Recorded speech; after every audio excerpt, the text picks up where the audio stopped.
પછી ઓકે આગળ. એટલે તમે ચૈતન્ય વિલાસ કોની વાત કરો છો? ચૈતન્ય વિલાસ ની કે? હા હા, ચૈતન્ય વિલાસ ની જ. હા, તો એમાંથી શું લીધું છે? ના, હજી એટલે અમારે 2 પ્રવચન બાકી હતા ને, એટલે પછી એ 2 ડિસ્કસ એ પણ.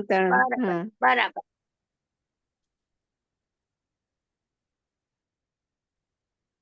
શોભનાબેન જય જિનેન્દ્ર. હા, જય જિનેન્દ્ર રસિકભાઈ. એ વખતે નહોતા? હા, હું મંદિરે ગયો હતો. અહીં અમારા દલાસમાં મંદિરમાં પૂજા હતી. અચ્છા. એટલે નીકળી ગયા હતા વેલા. हाँ रसिक भाई, आपको शोभना बेन याद कर रहे थे आज। हाँ जी, हाँ जी। पिछली बार आपको नहीं देखा, पूछा हाँ, उन्होंने। मैं थोड़ा निकल गया था, नहीं तो मैं शोभना बेन का तो लेक्चर मिस नहीं करता। जरूर जरूर। तो शोभना बेन, अपनी रिकॉर्डिंग शुरू हो गई है, आप चाहें तो शुरू कीजिए। मैं तो मंगलाचरण करते हैं अपन। हाँ जी। ओम नमो अर्यंताणम नमो सिद्धाणम नमो आयर्याणम नमो वज्रयाणम नमो लोये शवशाहनम मंगलम भगवान वीरो मंगलम गौतमो गणी मंगलम कुंत कुंतार्यो जैन धर्मोस्तु मंगलम सर्वमंगल मांगल्यम सर्वकल्याणकारकम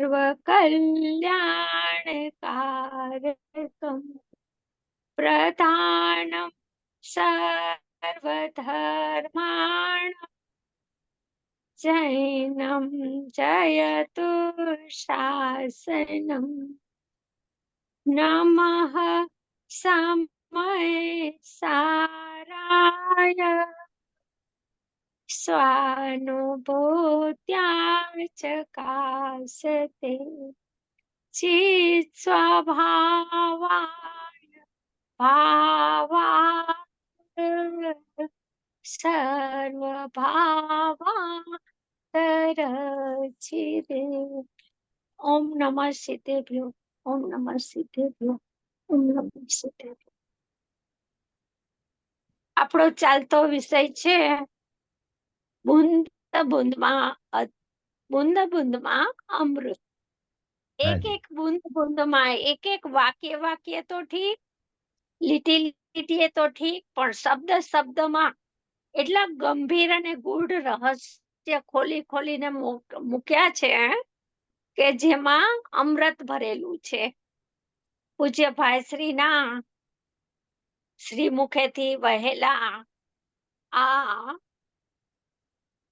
ભેદ જ્ઞાન પરક વચનામૃતોનું સંકલન છે। તેમાં આપણે 55 નંબરનો બોલ આવ્યા છીએ। 55 નંબરનો બોલ હું વાંચું છું, પછી એનું વિશ્લેષણ કરશું।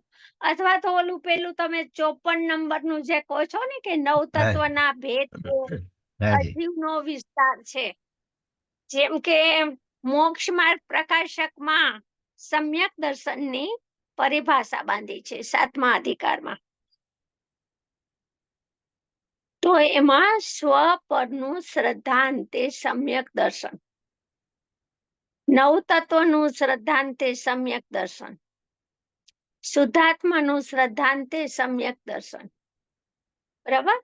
તો 9 તત્વનું શ્રદ્ધાંતે સમ્યક દર્શન, તો નિશ્ચય સમ્યક દર્શનની વાત છે। તો 9 તત્વનું શ્રદ્ધાન એક બાજુથી એમ કે અજીવનો વિસ્તાર છે, 9 તત્વનું શ્રદ્ધાન એટલે વ્યવહારનું શ્રદ્ધાન છે, 9 તત્વો વ્યવહારનો વિષય છે, 9 તત્વનો વિસ્તાર કરે છે। એમાંથી એક શુદ્ધાત્મ જ્યોતિ કાઢવાની છે, તો શુદ્ધાત્માનું શ્રદ્ધાંતે સમ્યક દર્શન। જ્યારે મોક્ષ માર્ગ પ્રકાશક કરતા 4 પ્રકારના સમ્યક દર્શન લીધા, તો એમાં 9 તત્વનું શ્રદ્ધાંતે સમ્યક દર્શન. ચાલો દેવગુરુ શાસ્ત્રનું શ્રદ્ધાંતે સમ્યક દર્શન એમાં નિમિત્તની પ્રધાનતાથી કથન છે.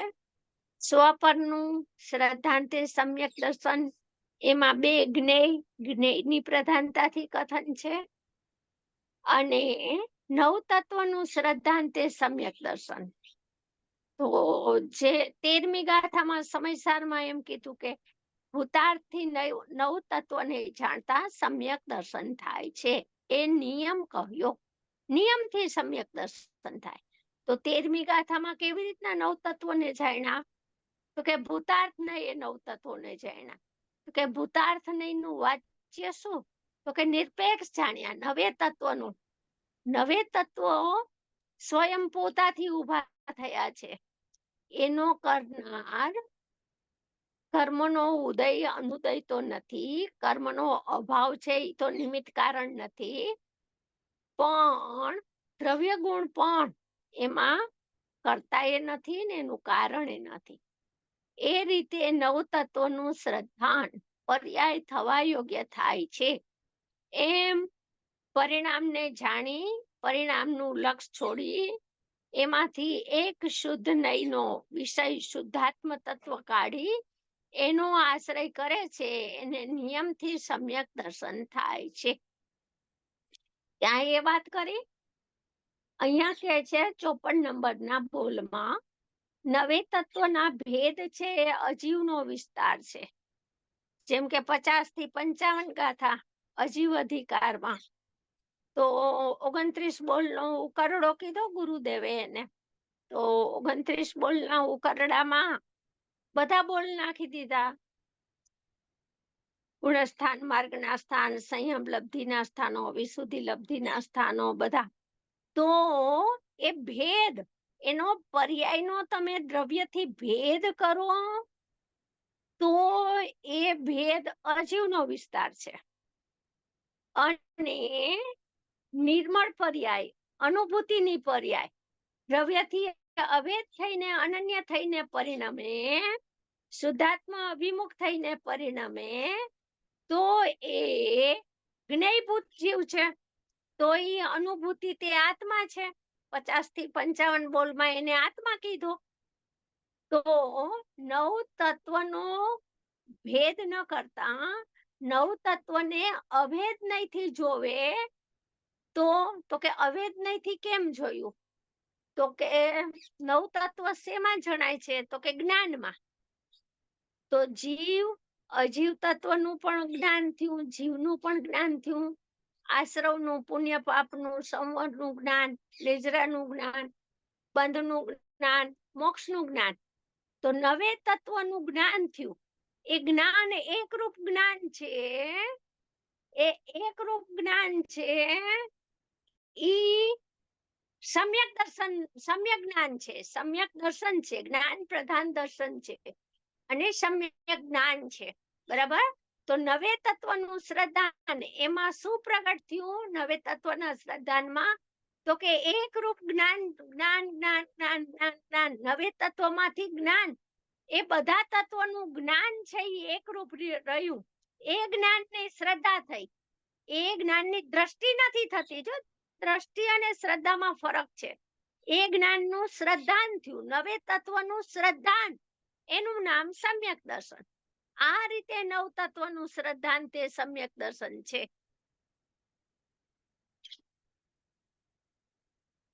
समझ में आया? हाँ जी। तो ये कंफ्यूजन था लास्ट टाइम, पिछली बार में, हाँ।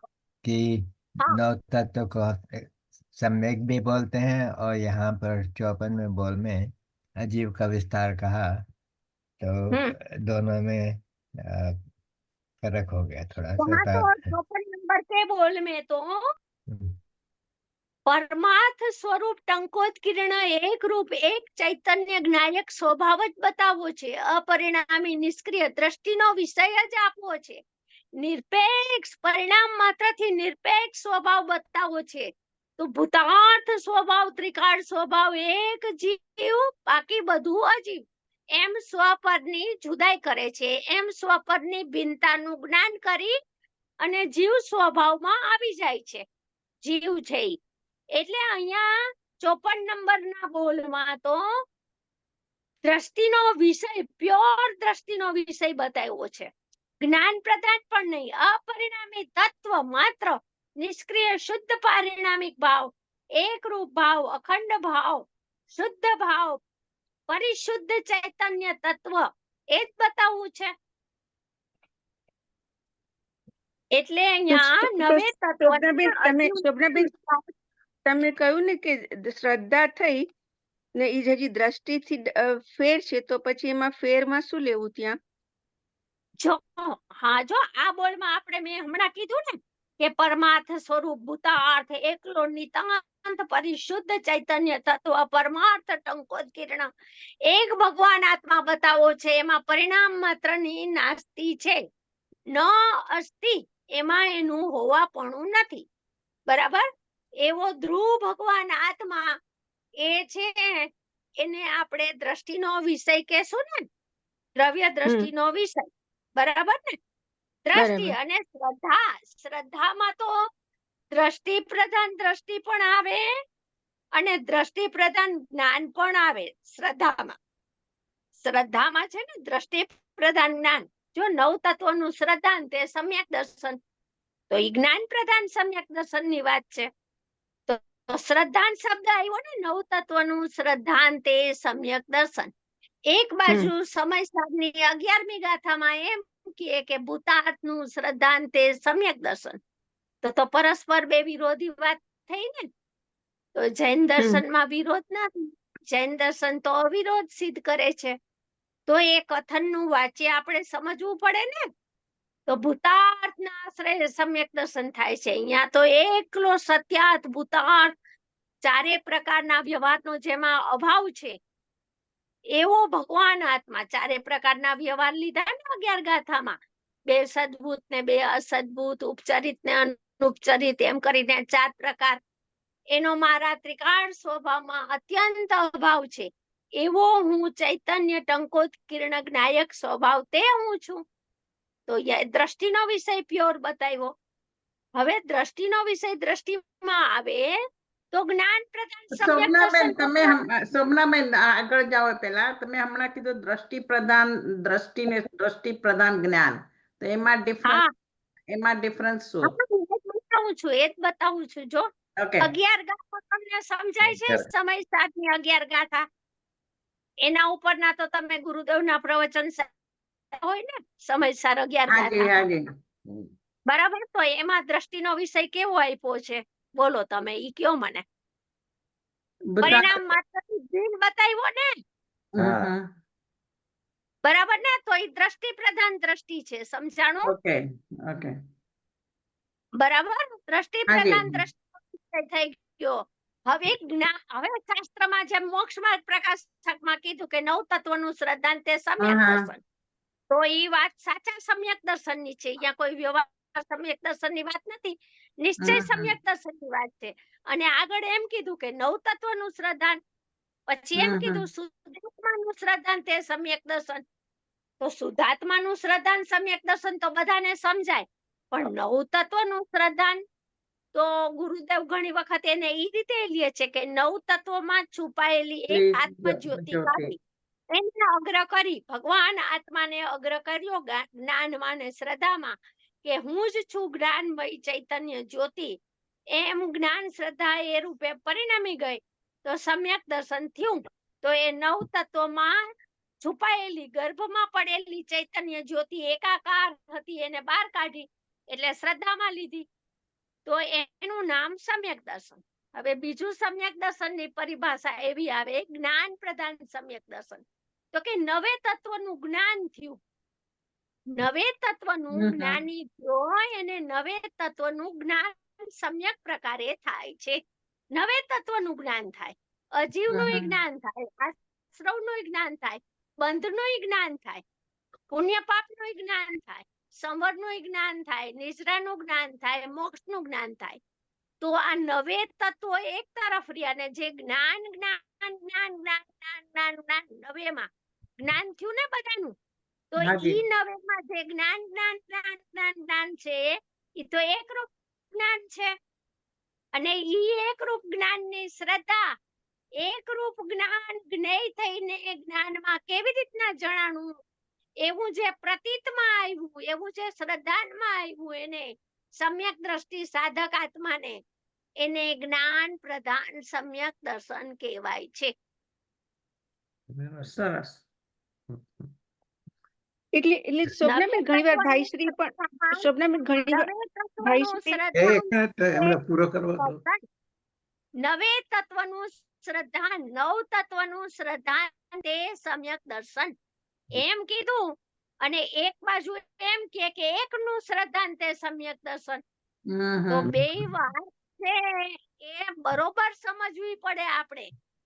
એકમાં તો એકના આશ્રયે સમ્યક દર્શન થાય એમાં તો કોઈ ફેરફાર નથી, એમાં તો કોઈ મચકે નથી, એ તો બધાને દ્રષ્ટિનો વિષય માન્ય જ છે. પણ નવનું શ્રદ્ધાંતે સમ્યક દર્શન તો એમાંથી એક રૂપ ચૈતન્ય નવમાં છુપાયેલી એક ચૈતન્ય જ્યોતિ હતી એને દ્રષ્ટિમાં લીધી તો સમ્યક દર્શન થયું તો એ પણ બરાબર છે.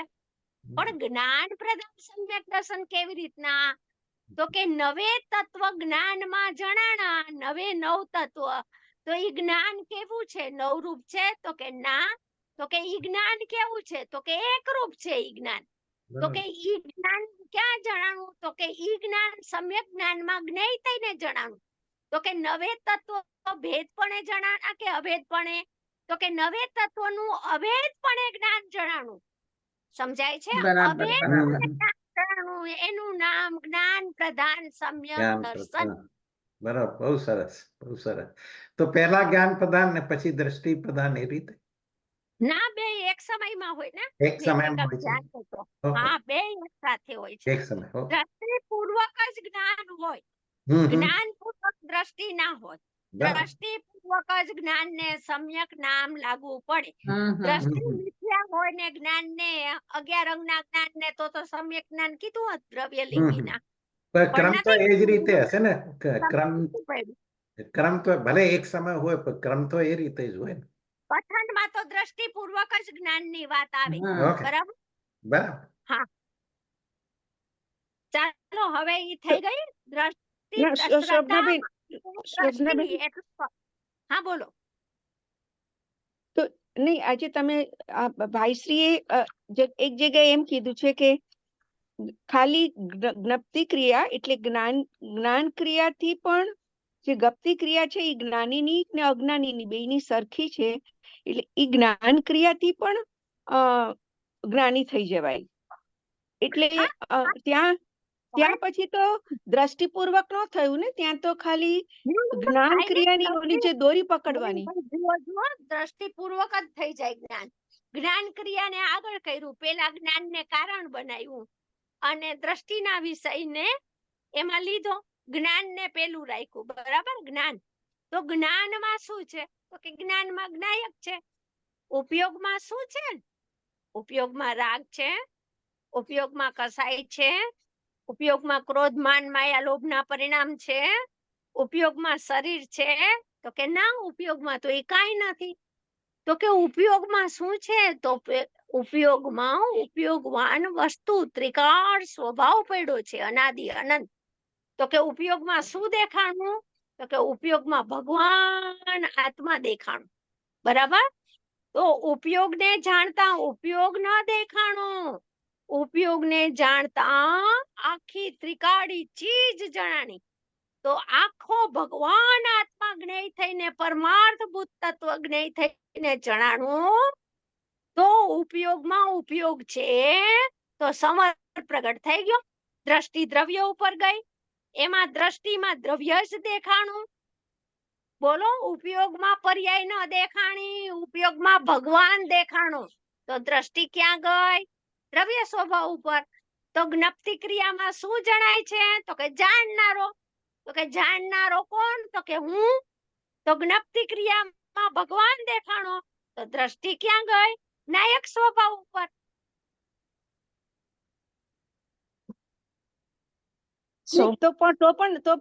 તો પણ શોભનાબેન ત્યાં આગળ જ્ઞાન પ્રદાન થી દ્રષ્ટિ પ્રદાન થયું ને, કારણ કે જ્ઞાન પ્રદાન જ્ઞાનથી તો ભેદથી જુઓ બેન, કોઈ પણ વસ્તુ સમજાવવા માટે જ્ઞાનીઓ ભેદ કરે છે. હવે જ્ઞપ્તિ ક્રિયા અને જ્ઞાન નાયકનો પરિણામી દ્રવ્યમાં ક્યાં ભેદ છે? સમય નામનો આત્મા છે, સ્વને જાણવા રૂપ અનાદિ અનંત પરિણમી રહ્યો છે. એમાં જાણવું અને પરિણમવું એક સમયમાં થાય છે, બરાબર? તો એમાં જ્ઞપ્તિ ક્રિયાનો ક્યાં ભેદ છે? સમય નામનો આત્મા પદાર્થમાં દ્રવ્ય ગુણ પર્યાયનો ભેદ નથી.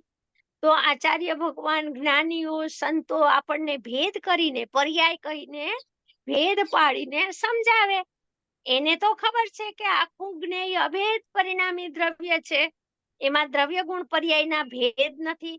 પણ સમજાવવા દ્રવ્ય, અપરિણામી દ્રવ્ય અને પરિણામ, પરિણામી દ્રવ્ય અને પરિણામ, એમ પરિણામને જુદું પાડીને સમજાવે તો આપણે એવો જ આત્મા લાગે. એ આપણી ભૂલ છે, સમજનારની ભૂલ છે. એને તો એવું સમજાવવું નથી, એને તો આખું અભેદ જ્ઞેય બતાવવું છે. અને ગુણ ભેદથી ધ્યેય પરમાત્મા સમજાવે. 47 શક્તિના પ્રવચન કરીને દ્રષ્ટિનો વિષય ગુરુદેવ સમજાવે. તો એને શક્તિ અને શક્તિવાનનો ભેદ તો બતાવવો નથી. ભેદ તો કાઢી નાખે દ્રષ્ટિમાંથી કે આવો ગુણ ગુણીનો ભેદ છે, વસ્તુમાં નથી. આવી શક્તિ ઉપર તું ઊભો ન રહેતો, તું તો શક્તિવાન ભગવાન છું એમ લેજે. એક એક શક્તિ પણ દ્રવ્યમાં નથી, એક એક ગુણ પણ દ્રવ્યમાં નથી, એમ કહીને ગુણ ભેદનું લક્ષ છોડાવે અને ગુણી પરમાત્મા બતાવે. તો જ્ઞાનીઓ તો કોઈ જગ્યાએ ભેદમાં ઉભા રહેવા દેતા નથી. પણ ભેદનું જ્યાં કથન આવે, એના વિના ભેદ વિના અભેદ સમજાવી ના શકાય. લાચાર છે એટલે ભેદથી સમજાવે તો અજ્ઞાનીને એવો જ આત્મા સમજાય. તો એ તો એનો દોષ છે, અજ્ઞાનીનો. જ્ઞાનીને તો એનું વાક્ય સમજાવવું છે. એટલે ક્યારેક જ્ઞાનની મુખ્યતાથી કથન હોય, જેમ કે 17-18 ગાથા, તો એમાં જ્ઞાનની મુખ્યતાથી કથન કર્યું કે આ બાળ ગોપાળ સૌને આવો અનુભૂતિ સ્વરૂપ ભગવાન આત્મા સદા સ્વયમેવ એની જ્ઞાનની પર્યાયમાં, અનુભૂતિમાં જણાઈ રહ્યો છે. ત્યાં જ્ઞાનથી કથન કર્યું. 11 ગાથા આવે સમયસારની, તો દ્રષ્ટિ પ્રદાનથી કથન કરે. એ તો કથનની બે પ્રકારની સમજાવવાની શૈલી છે. હા, એટલે બરાબર. જ્ઞાન પ્રદાન અને દ્રષ્ટિ પ્રદાન બે એક સાથે જ થાય છે, એટલે એનું ધ્યેય પૂર્વક નહીં, બે એક સમયમાં થાય છે, એમ જ થઈ થાય ગયું. તો પણ કરી ના શકાય ને બે, અને વિકલ્પમાં બે ના આવે એક સાથે. વિકલ્પ પણ ક્રમિક છે, કથન પણ ક્રમિક છે, અને અતિન્દ્રિય જ્ઞાન છે, સ્યાદવાદમય જ્ઞાન છે, અનેકાંતમય જ્ઞાન છે, ઈ અક્રમિક છે, યુગપદ છે. એમાં બે એક સાથે શ્રદ્ધાઈને જણાય. પણ કથન તો શું કરી શકે? વાણી તો બિચારી ઈશારા કરે થોડા થોડા. શોભનાબેન, મારે એક સવાલ છે. આપણે કાલ લાસ્ટ વીકના પ્રવચનમાં કહ્યું ને કે સમ્યક દર્શન વખતે અપરિણામી અને પરિણામી દ્રવ્ય, પરિણામી દ્રવ્ય આખું દ્રવ્ય ગુણ પર્યાય એકરૂપ સમજવામાં આવે છે. તો આ જે તમે 9 તત્વ કીધા, એ પર્યાય ભેદમાં આવી ગયા, એ સમજવામાં એ આખું એક સાથે. ઈ જ્ઞાન છે ને, જ્ઞાન પોતે જ જ્ઞેય છે. જ્ઞાનની પર્યાય પોતે જ જ્ઞાતા છે, બરાબર? બરાબર. આખું પરિણામી જ છે. ઈ જ્ઞાનની પર્યાય અભેદ પણ જ્ઞાયકને જાણતી પરિણામી જ રહી છે. તો ઈ પરિણામી દ્રવ્ય જ છે જ્ઞાનની પર્યાય. પણ જ્ઞાનની પર્યાય કઈને જ સમજાવાય, ભેદ પાડીને જ સમજાવાય. પરિણામી દ્રવ્ય આત્મા આત્મા આત્મા કરે તો સમજાય નહીં. ત્રિકાળીને આત્મા કહેવાય ને પરિણામી પરિણમો પોતાને જાણવા રૂપે એને આત્મા કહેવાય. તો સમજાય કેમ? ખાલી આત્મા આત્મા કરો તો. એટલે જ્ઞાનની પર્યાયને, અને પર્યાયનો ઉત્પાદ વ્યય ધર્મ પણ છે, કથનચિત પર્યાય પણ છે. ઉત્પન્ન બીજે સમયે ઈ અનિત્ય હોવાથી પર્યાય છે, ઈ નિત્ય ક્યાં છે? અનિત્ય છે ઉપયોગ. તો ઈ પલટી જાય છે, બીજા સમયે બીજી પર્યાય પ્રગટ થાય. તો એવો પણ એનો સ્વભાવ છે, તો એને પર્યાય પણ કહેવાય, ન કહેવાય એમ નથી. બરાબર. પણ પરિણામી દ્રવ્ય કે એટલે એમાં અભેદ જ્ઞેય આખું આવી અભેદ. ગયું. હવે બરાબર. જાણવાની અપેક્ષા એને જ્ઞાન કહેવાય, પોતે પોતાને જાણે છે એ અપેક્ષા એને જ્ઞેય કહેવાય. Right. એવા બે ધર્મથી માંડીને અનંત ધર્મો સુધીનો ભગવાન આખો પરિણામી દ્રવ્ય એને જ્ઞાતા કહેવાય. બરાબર છે, સમજાણું. શોભનાબેન, તો મારે એક બોલો. બેઝિક સવાલ છે કે આ બધા વિસ્તારની આપણે વાત કરી ને બધી જ્ઞાન પ્રદાન, દ્રષ્ટિ પ્રદાન વગેરે વગેરે. હવે એ બધું જાણીએ કે ન જાણીએ, ખાલી આપણી દ્રષ્ટિ ટીકાડી ઉપર જ જમાવી દઈએ તો બધું કામ થઈ જાય કે નહીં? અરે ત્વરિત આવે એનું ફળ, ત્વરિત આવે, બધું સમજાય. અને જ્ઞાન પ્રગટ થતા દ્રષ્ટિ પ્રધાન દ્રષ્ટિ શું ને જ્ઞાન પ્રધાન દ્રષ્ટિ શું ને જ્ઞાન પોષક જ્ઞાન શું ને બધું સમજાઈ જાય. બધી અપેક્ષાઓ એક સમયમાં જણાઈ જાય. તમારો પુરુષાર્થ તમારો છે એ ચૈતન્ય મૂર્તિ ઉપર થંભવો જોઈએ. બસ એના વર્તુળમાં આવી જવું જોઈએ, બધું થાય કાર્ય. કેમ આપણે યુગલજી કહે છે ને કે આ વસ્તુને પકડવા માટે બહુ વિસ્તારની જરૂર નથી, પણ ઊંડાણની જરૂર છે. એટલે બરાબર છે, તળ સુધી, ચૈતન્યના તળ સુધી. પેન્શ્રી એમ કે છે ચૈતન્યના તળ સુધી પહોંચી જાતું. બરાબર, ઓકે. ચાલો હવે તો આપણે આ શોભનાબેન, તો અહીંયા આપણે છે ને અનુભવ પ્રકાશમાં પણ ઈ વાત આવે છે કે જ્ઞાનની દોરીએ પકડીને અંદર વયો જાય. હા, તો ત્યાં બી એમ કીધું લખ્યું છે કે ભાવ કર્મની ગુફામાં રાગ દ્વેષ મોહના પ્રકાશમાં છુપાયેલું સ્વરૂપ રહે છે. તે પ્રકાશ તારા નાથનો અશુદ્ધ સ્વાંગ છે, તેમાં તું શોધ. હા. જો હવે રાગ દ્વેષ વાળું જ્ઞાન છે ને, રાગ દ્વેષ ને જાણનારું જ્ઞાન, રાગ દ્વેષ ને જાણનારું જ્ઞાન છે ને, તો ખંડ જ્ઞાન ઇન્દ્રિય જ્ઞાન થઈ ગયું. પણ એ જ સમયે તમે એમાં સામાન્ય ચેતના, પ્રતિભા સ્વરૂપ ચેતના, સ્વપરને પ્રકાશનારી જ્ઞાતૃતા જુઓ, તો એ ઉપયોગ લક્ષણ છે. એ જ સમયે તો એ ઉપયોગ લક્ષણ છે, એ જ્ઞાનની દોરી છે. ઈ જ્ઞાન ક્યાંથી આવ્યું છે? તો કે ચૈતન્ય ગુફામાંથી આવ્યું છે. ચૈતન્યનો અંશ છે, ચૈતન્યને પ્રસિદ્ધ કરે છે. ચૈતન્ય સાથે કથનચિત તાદાત્મ છે, કથનચિત અનન્ય છે. તો ઈ ચૈતન્યને જ બતાવે છે. એમ જ્ઞાનના અંશ ઉપરથી જ્ઞાયક ઉપર ચાલ્યો જાય છે. જ્ઞાનનું અનુમાન કરી અને જ્ઞાયક આવો જ છે એમ અનુભવમાં લઈ લીધો જ્ઞાયકને. એટલે જો આપણી દશામાં તો અત્યારે રાગ દ્વેષ મોહ જ વધારે દેખાય છે, ચૈતન્ય તો દેખાતો નથી. Ushaben, let's go move on to 55. 55 number के बोल पर शुरू करते हैं अपन. નહીં બેન, તમે બે વસ્તુ, તમે એકલી ઉદય ધારાને જુઓ છો, ઉદયિક ભાવ જ જુઓ છો. તમે જ્ઞાયકનું પરિણમન જ્ઞાન રાગને જાણનારું રાગ નથી, રાગને જાણનારું જ્ઞાન છે. ક્રોધ માન માયા લોભને જાણનારું જ્ઞાન તત્વ છે. ઈ જ્ઞાન તત્વ મારી પાસે મોજૂદ છે, પ્રગટ છે. ઈ જ્ઞાનનું અંશ છે, એનું અસ્તિત્વ છે, એની સત્તા છે, ઈ મને જાહેર કરે છે. ઈ જ્ઞાનનો અંશ ક્યાંથી આવ્યો? એ પર્યાય કોઈના આધારે પ્રગટી છે કે ક્યાંથી આવી છે? તો કે દ્રવ્યના આધારે આવી છે. દ્રવ્યમાંથી ઉઠા છે ઈ તરંગ, દ્રવ્યમાંથી મોજું ઉઠ્યું છે. એમ કરીને તમે દ્રવ્ય સ્વભાવને આગળ કરો તો દ્રવ્ય સ્વભાવ ઉપર પહોંચી જાઓ. તમે રાગ દ્વેષ મોહને જોયા કરો તો જ્ઞાન દબાઈ જાય છે તમારું સમયે અને ઔદયિક ક્રિયા છે એ મુખ્ય થઈ ગઈ તમારી. તો ભેદ જ્ઞાન અષ્ટ થઈ ગયું, ભેદ જ્ઞાનનો અવસર બીડાઈ ગયો અને તમને એકત્વ બુદ્ધિ થઈ ગઈ અને મિથ્યાત્વ દ્રઢ થઈ ગયું. ઓકે, બરાબર. ચાલો 55 નંબરનો બોલ લેશું. અજીવ અધિકારમાં આત્માને તથા શુદ્ધ પર્યાયને દૂધ અને પાણીની જેમ સંયોગ સંબંધ છે. શુદ્ધ પર્યાયના તથા દ્રવ્યના પ્રદેશ ભિન્ન છે એ વાત ગૂઢ રીતે એમાં આવી ગઈ છે. દૂધ તથા પાણી જેવી બંનેની જુદાઈ છે. સામાન્યમાં વિશેષની નાસ્તી છે એવી ભિન્નતા નહીં પાસે ત્યાં સુધી આત્મા હાથમાં નહીં આવે. હાથમાં એટલે જ્ઞાનમાં, શ્રદ્ધામાં. ચાલો, 55નો બોલ એમ કે છે કે અજીવ અધિકારમાં, અમારા ખ્યાલથી 57 નંબરની ગાથા છે, અજીવ અધિકાર સમયસાર.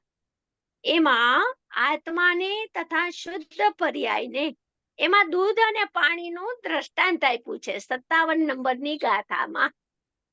તો એક તપેલામાં આપણે દૂધ પણ રાખીએ અને એ તપેલામાં આપણે પાણી પણ નાખીએ.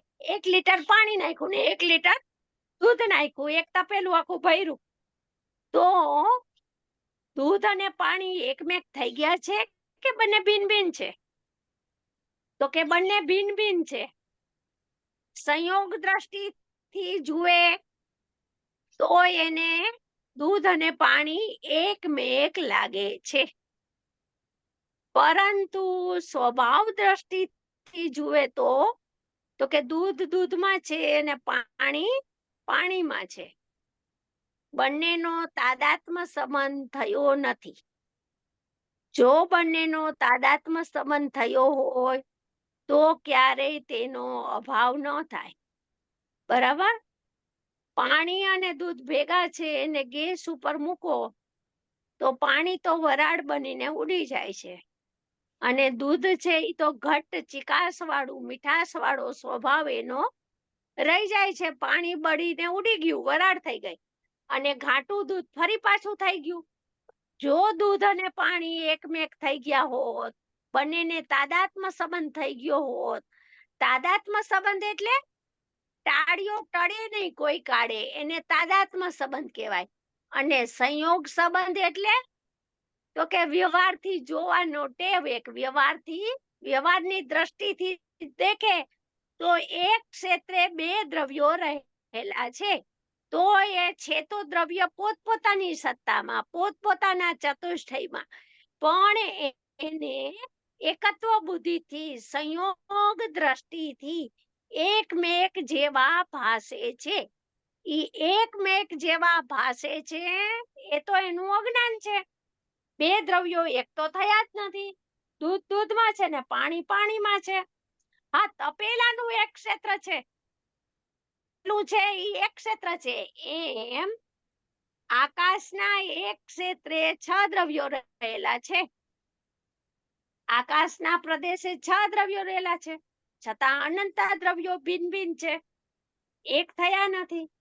એમ અજીવ અધિકારમાં આ દાખલો આપ્યો છે દૂધ અને પાણીનો.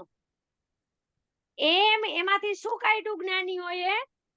તો કે આત્માને અને શુદ્ધ પર્યાયને. જો રાગની તો વાતે નથી કરતા. આમાં આખા બોલમાં, બુંદ બુંદ અમૃતમાં આત્મામાં રાગ થાય છે એવું તો એકાદ ક્યાંક વાક્ય હશે તો હશે, ને તો મને યાદ જ નથી કે એવું વાક્ય હશે. આત્મામાં રાગ થાય છે ઈ આત્મામાં જ્ઞાન થાય છે ઈ તો ઠેક ઠેકાણે હશે વાક્ય, પણ આત્મા રાગ રૂપે પરિણમે છે અને આત્મા રાગી થઈ ગયો અને આત્મામાં રાગ થાય છે, એ વાત જ્ઞાનીઓ કરવા માંગતા નથી. કેમ કે એવું સ્વરૂપ નથી. જેવું સ્વરૂપ છે એવું કહે છે, જેવું સ્વરૂપ નથી એ વાત જ કરવા નથી માંગતા. શુદ્ધ પર્યાય તથા દ્રવ્યના પ્રદેશ ભિન્ન છે એ વાત ગૂઢ રીતે એમાં આવી ગઈ છે, ખુલ્લી ઓપન નથી વાત. કઈ ગાથામાં? અજીવ અધિકારની 57 નંબરની ગાથામાં. ઓપન તમને આમ વાંચો તો સીધી ન દેખાય, પણ એમાં ઊંડાણના મૂળિયા ગર્ભમાં પડેલા છે, ઊંડાણ ભરેલું છે. કે જેમ દૂધ અને પાણીને પ્રદેશ જુદા છે, એક વાસણમાં હોવા છતાં દૂધ દૂધમાં છે, પાણી પાણીમાં છે, એમ ત્રિકાળી દ્રવ્યના અને નિર્મળ પર્યાયના, શુદ્ધ પર્યાય એટલે નિર્મળ પર્યાય, દ્રવ્યના અને પર્યાયના પ્રદેશ ભિન્ન ભિન્ન છે. જે પ્રદેશે ભગવાન આત્મા છે, ત્રિકાળી દ્રવ્ય છે, એ અસંખ્ય પ્રદેશમાં પર્યાય નથી. પર્યાયના અસંખ્ય પ્રદેશ ઉપરના છે અને ભગવાન આત્માના અસંખ્ય પ્રદેશ દળના છે. એ બંનેના પ્રદેશ ભેદ છે. પ્રદેશ ભેદ છે માટે ત્રિકાળ દ્રવ્યમાં ત્રિકાળ પર્યાયની નાસ્તિ છે. એવી મારી ત્રિકાળ અસ્તિ છે. દ્રવ્યમાં કદી પરિણામ પ્રવેશા નથી. અશક્ય છે. દ્રવ્યમાં પરિણામનો અત્યંત અભાવ છે. આ અત્યંત શબ્દ લાગે છે ઈ ઓલા 4 અભાવ ઈ આગમની વાત છે. પ્રાગ ભાવ ને પ્રધ્વંસા ભાવ ને અન્યોન્યા ભાવ ને અત્યંત ઈ વાત અહીંયા નથી. પૂજ્ય ગુરુદેવ કે આમાં તો અધ્યાત્મનો અભાવ અમારે કેવો છે. અહીંયા તો અધ્યાત્મના અભાવની વાત ચાલે છે. જો આ દ્રવ્યના અને નિર્મળ પર્યાયના શુદ્ધ દ્રવ્ય અને શુદ્ધ પર્યાય રાગના પ્રદેશ ભિન્ન છે તો સમજાય. મલિનતાના ને વિકારના પ્રદેશ ભિન્ન છે તો સમજાય. પણ તો અહીંયા તો કે છે આનંદની પર્યાય પ્રગટ થઈ. એ આનંદની પર્યાયના પ્રદેશ ભિન્ન છે અને મારી આનંદ મૂર્તિ ચૈતન્ય સત્તા છે એના પ્રદેશ ભિન્ન છે. એ વાત ગૂઢ રીતે આમાં એટલે 57 નંબરની ગાથા અજીવ અધિકારમાં આવી ગઈ છે. દૂધ તથા પાણી જેવી બંનેની જુદાઈ છે. દૂધ અને પાણીની જુદાઈ કેમ આપણને સમજાય છે, જ્ઞાનમાં બેસી જાય છે. એ જ રીતે દ્રવ્ય પર્યાયની જુદાઈ અને પર્યાય પણ કઈ લેવાની? નિર્મળ પર્યાય, શુદ્ધ પર્યાય. ભગવાન આત્માના આશ્રયે પ્રગટ થયેલા સમ્યક દર્શન જ્ઞાન ચારિત્રના મોક્ષ માર્ગના પરિણામ. એ પરિણામના પ્રદેશ અને દ્રવ્યના પ્રદેશ ભિન્ન ભિન્ન છે. સામાન્યમાં વિશેષની નાસ્તિ છે. ન અસ્તિ એનું નામ નાસ્તિ. મારામાં વિશેષની ન અસ્તિ. મારામાં વિશેષનું ન હોવાપણું છે. એવી ભિન્નતા નહીં પાસે ત્યાં સુધી આત્મા હાથમાં નહીં આવે. એને ખૂણે ખાંચરે ક્યાંય પણ પર્યાયની પ્રીતિ અને પ્રેમ મીઠાશ વર્તતી હશે. એક પ્રદેશ રાખશે ને તો પણ દ્રવ્યના અને પર્યાયના પ્રદેશ અસંખ્ય એક જ રાખશે તો પણ એને દ્રષ્ટિનો વિષય હાથમાં નહીં આવે. દ્રષ્ટિનો વિષય દ્રષ્ટિમાં ન આવે તો ધર્મનું કારણ એવું સમ્યક દર્શન જ પ્રગટ ન થાય, ધર્મ જ પ્રગટ ન થાય, મોક્ષ માર્ગ જ પ્રગટ ન થાય. તો મોક્ષ તો ક્યાંથી થાય? એટલે કે છે એ ભેદ વિજ્ઞાન, સૂક્ષ્મ ભેદ વિજ્ઞાનથી વંચિત રહી જશે અને ત્રિકાળી દ્રવ્ય જે છે નિષ્ક્રિય પરમ પારિણામિક ભાવ સ્વરૂપ ભગવાન આત્મા એનાથી વંચિત રહી જશે. ભગવાન આત્મા એક રૂપ અખંડ ચૈતન્ય જ્યોતિ છે અને આ તો ચારે ભાવો ઉપર ઉઠતા સ્વાંગ છે. ચારે પર્યાયો સ્વાંગ છે. ભગવાન આત્મા એક રૂપ ચૈતન્ય સ્વભાવ છે, ત્રિકાળ સ્વભાવ છે. એની અંદર પર્યાય નથી અને પર્યાય જ્યાં છે એના પ્રદેશો દ્રવ્યમાં નથી અને દ્રવ્યના પ્રદેશો પર્યાયમાં નથી. પર્યાય છે એ દ્રવ્યના ઉપર ઉઠતો ભાવ છે. નીચેના જે અસંખ્ય એટલે મસ્તકથી પગ સુધીના લઈને બધા અસંખ્ય પ્રદેશ શરીર પ્રમાણ આત્મા વ્યાપક છે. તો જેટલા પ્રદેશ છે એ બધા અસંખ્ય પ્રદેશ, એમાં દરેક પ્રદેશની ઉપર પર્યાય છે. એટલે ઉર્ધ્વ પ્રચય રૂપ જેટલો ભાગ છે એ પર્યાય ભાવ છે અને ઈ પર્યાય ભાવ ઉર્ધ્વ પ્રચય રૂપ થયેલો પર્યાય ભાવ છે એના પ્રદેશ પર્યાયમાં છે.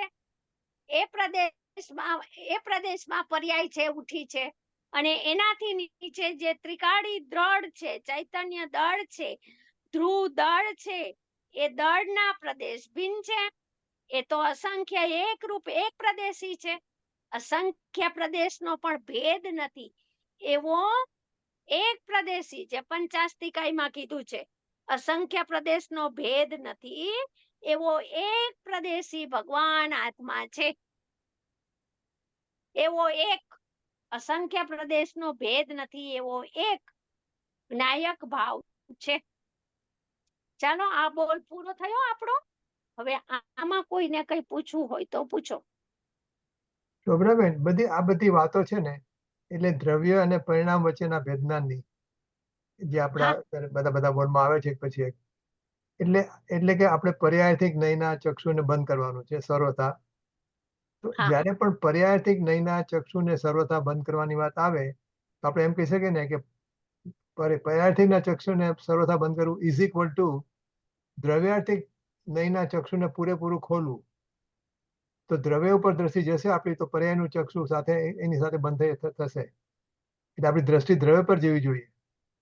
બરાબર. તો આ ઓટોમેટિક સ્વિચ છે. તમે હું દ્રવ્ય છું એમ દ્રવ્ય ઉપર આવીને ઉપયોગ તમારો સ્તંભી ગયો, યા સ્થિર થઈ ગયો, તો એ સદુપયોગ થઈ ગયો. તો તમારું લક્ષ્ય બધા પરિણામ ઉપરથી, ગુણ ભેદ ઉપરથી હટી ગયું. એનું નામ પર્યાયથી ચક્ષુ બંધ થઈ ગયા. બરાબર. ઓકે, એટલે આ બધું આપણે દ્રવ્ય તરફ વાળવાની બધી વાતો છે. મને આપણે કહીએ પર્યાયથી ચક્ષુ, એનો વિશ્વાસ, એની જ પ્રતીતિ.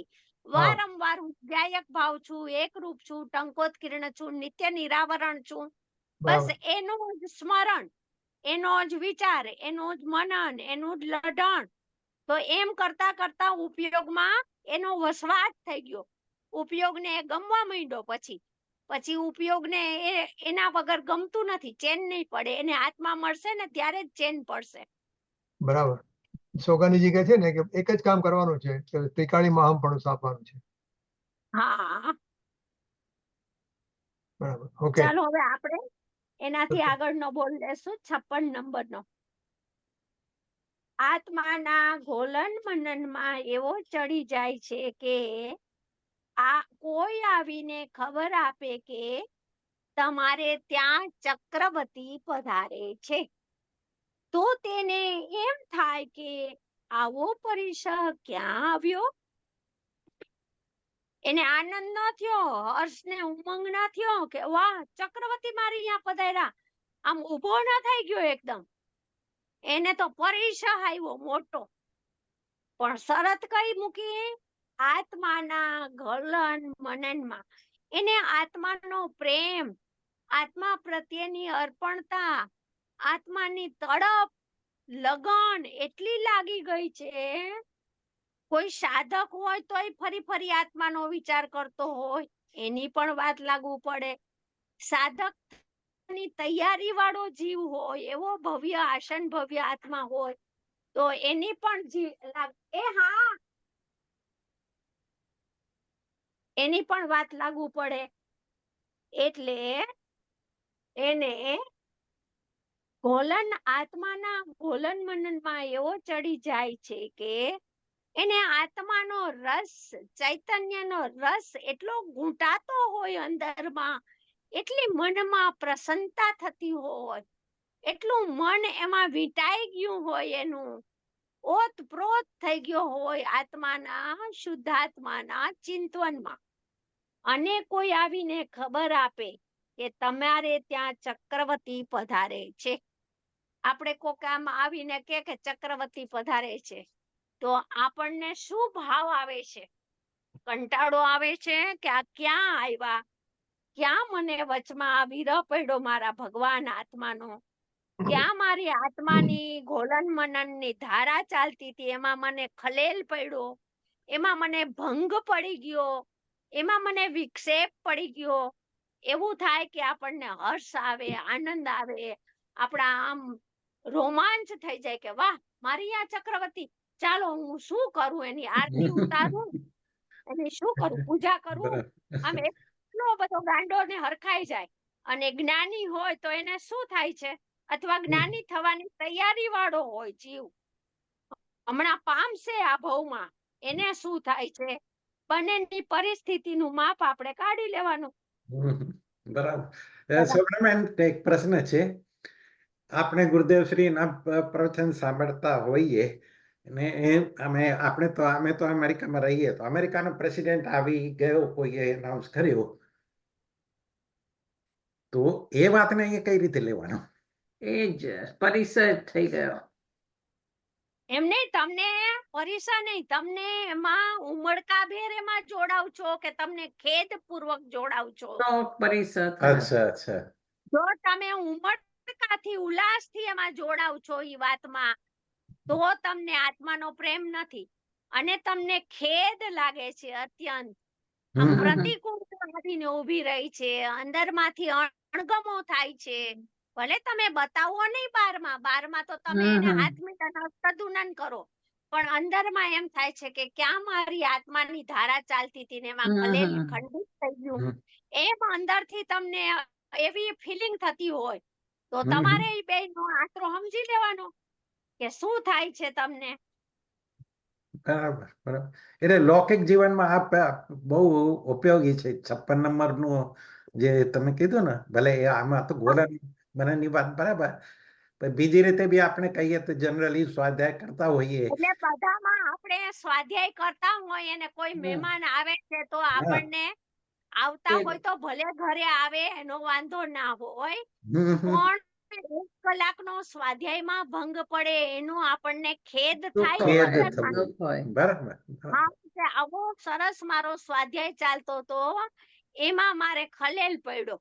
સમજાણું? સ્વાધ્યાય છૂટ્યો એનું દુઃખ હોય, સ્વાધ્યાય છૂટી ગયો એનું દુઃખ ને રંજ હોય, પણ મહેમાન આવ્યા એની પ્રસન્નતા ભલે ને તમે વ્યક્ત કરો, એ તો આપણે બારમાં એવો જ વ્યવહાર કરીએ, આવો આવો પધારો પધારો, ઘણા દિવસે પધાર્યા, એમ જ વ્યવહાર કરાય ને. લોક વ્યવહાર તો એવો હોય.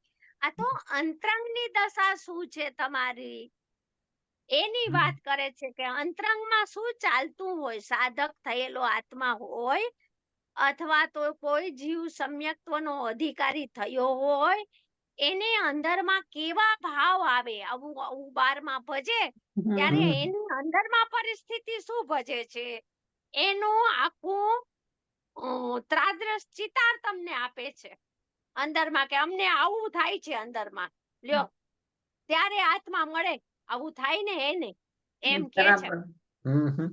બરાબર. ચલો 57 નંબરનો બોલ. શ્રી સમય સારજીમાં ગુણ ભેદનો નિષેધ કરનારી ગાથા 7 અને 14 છે અને પર્યાય ભેદનો નિષેધ આખા સમયસારમાં કરાવ્યો છે. તેનું કારણ એ છે કે ગુણ સ્વભાવના નિર્ણય વાળો જીવ ગુણ ભેદ ઉપર ઉભો રહેતો નથી. અનુસરિત સદભૂત વ્યવહારનો નિષેધ કરીને ગુણીમાં ચાલ્યો જાય છે. હવે આ અંદરના ભેદના અફર નિર્ણયમાં પણ આવતો નથી.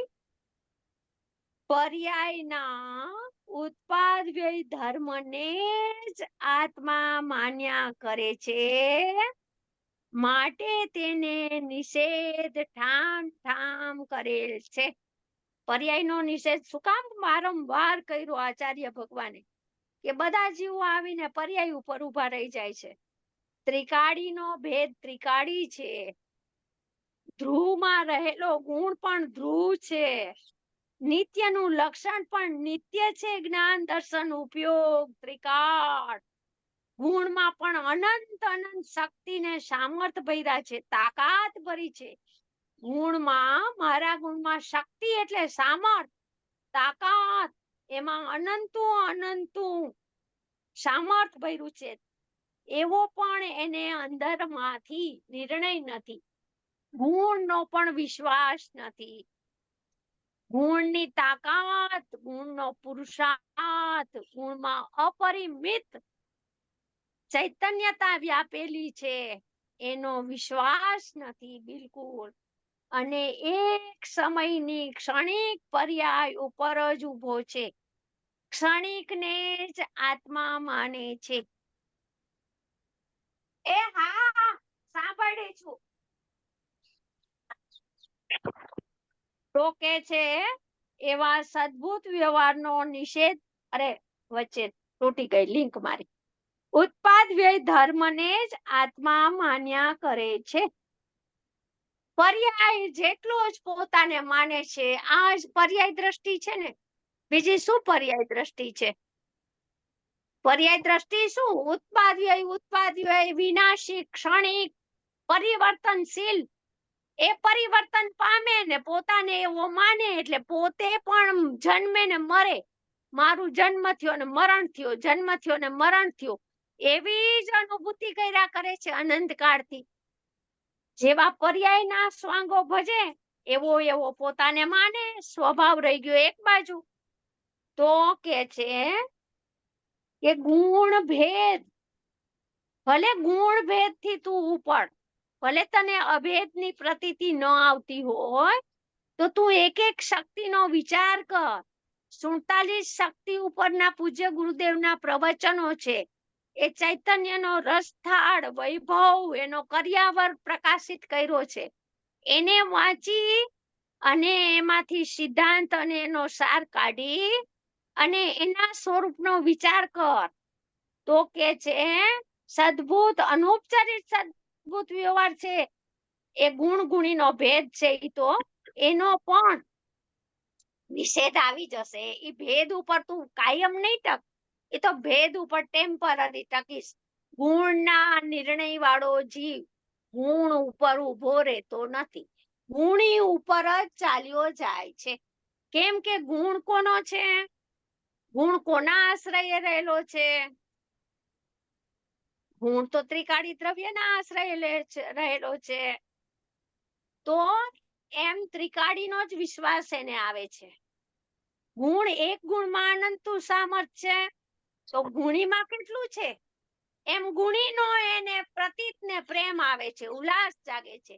ઓહો, એક એક ગુણની આવી અદ્ભુતતા, એક એક ગુણની આવી લક્ષણ વિલક્ષણતા, એક એક ગુણના લક્ષણની આવી અદ્ભુતતા ને અપૂર્વતા.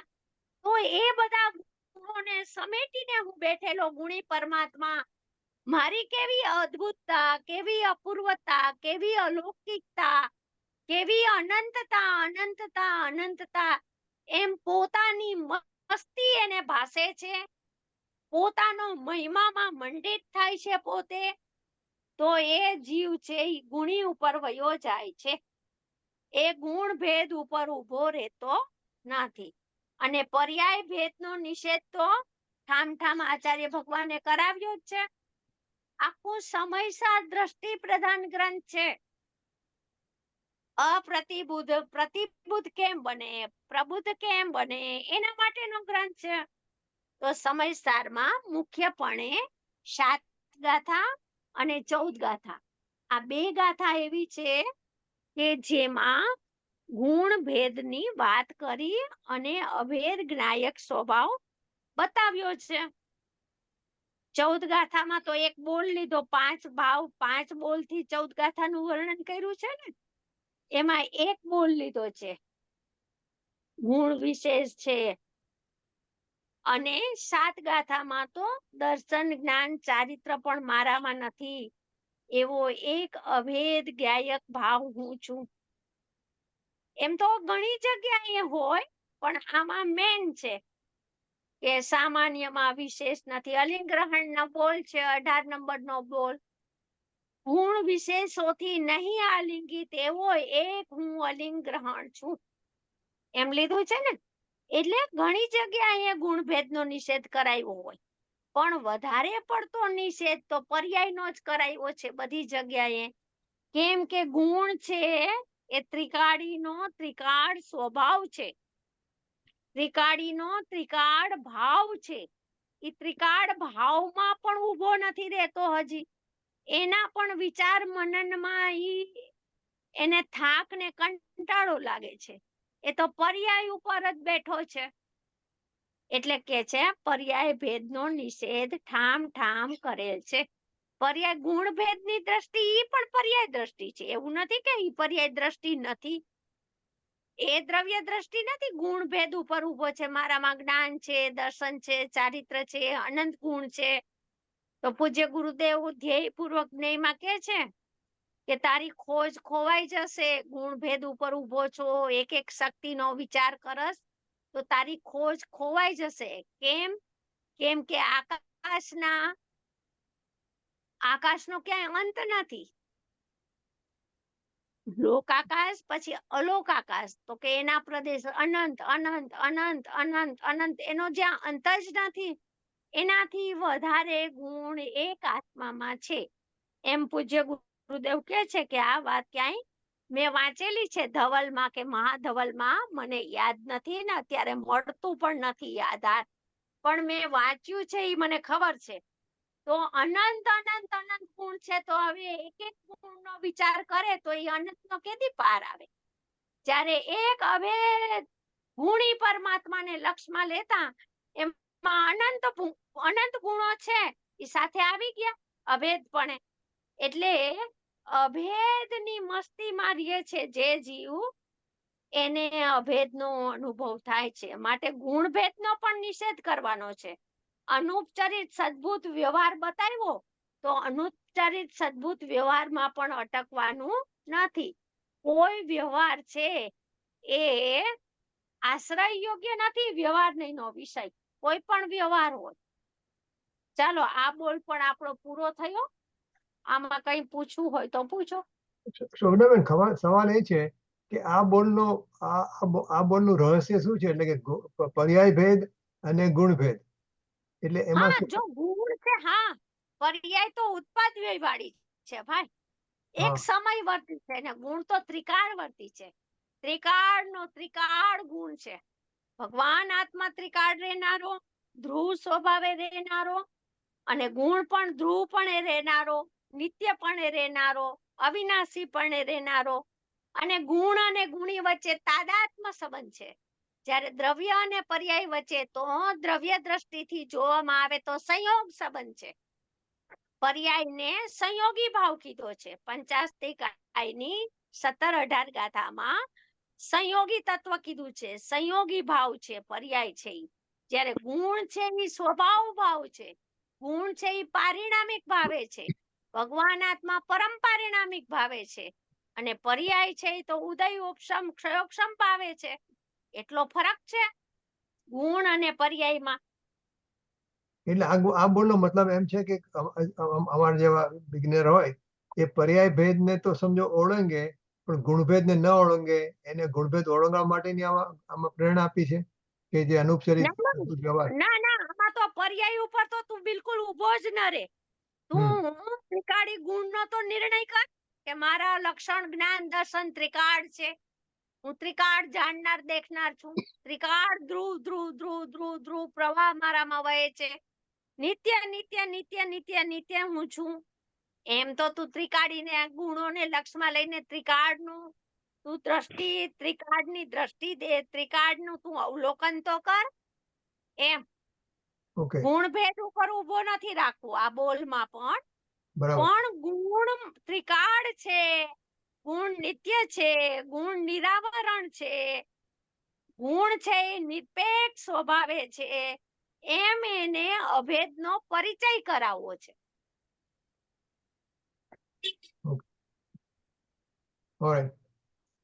બરાબર. હવે 58 નંબરનો બોલ આપણે લઈ લઈએ.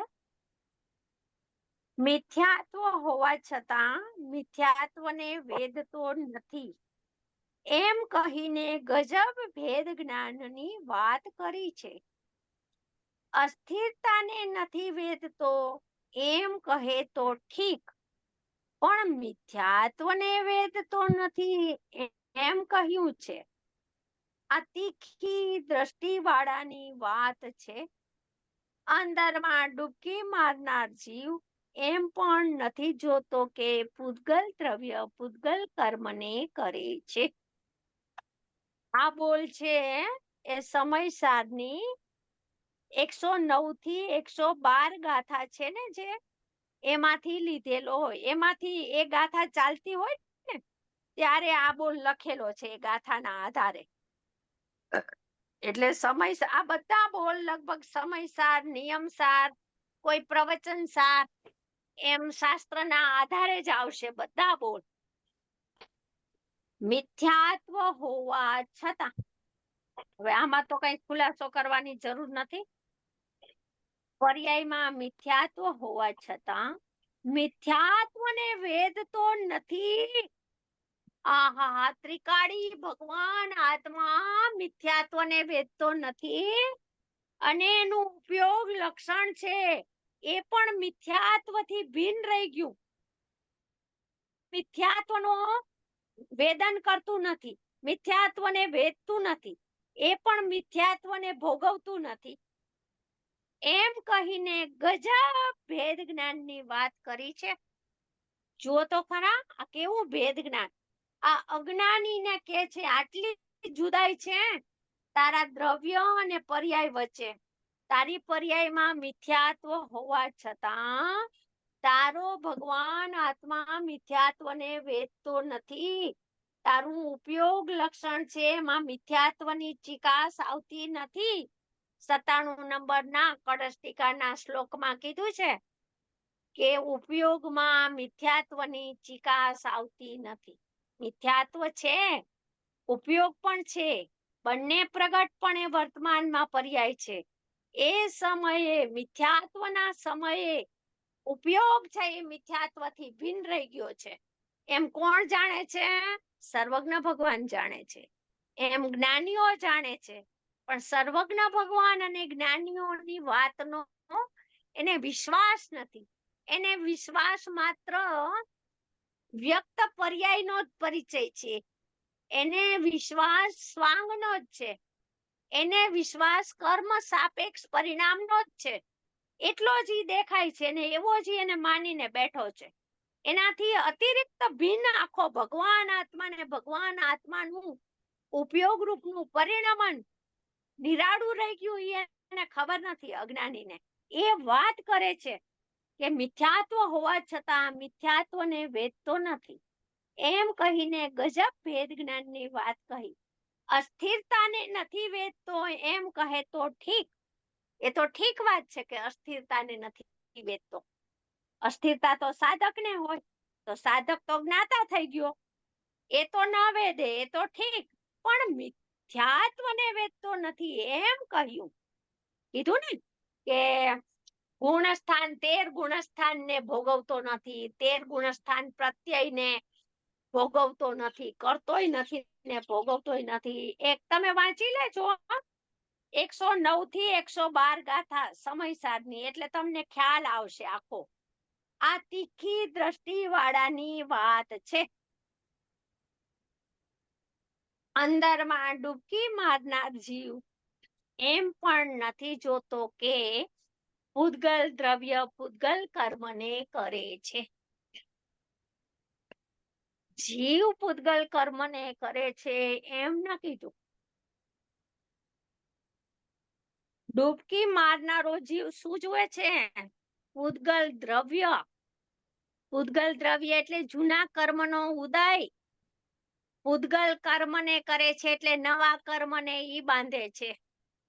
પૂતગલ દ્રવ્ય એમાં મિથ્યાત્વ, અવરત, પ્રમાદ, કસાય, 13 ગુણસ્થાન, 4 પ્રત્યયના ભેદ, 13 ગુણસ્થાન, એ બધા પૂતગલ દ્રવ્ય સાથે અભેદ કરી દીધા. જૂના કર્મનો ઉદય આવ્યો છે ઈ પૂતગલ દ્રવ્ય અને 13 ગુણસ્થાનના ભેદ. ઈ ભેદ અને પૂતગલ દ્રવ્યને અભેદ કરીને દ્રવ્ય કીધું. અને એ દ્રવ્ય છે ઈ કોને કરે છે? તો કે નવા પૂતગલને બાંધે તો બાંધો. એમાં જીવને શું આવ્યું? તો કે જીવને કાંઈ ના આવ્યું.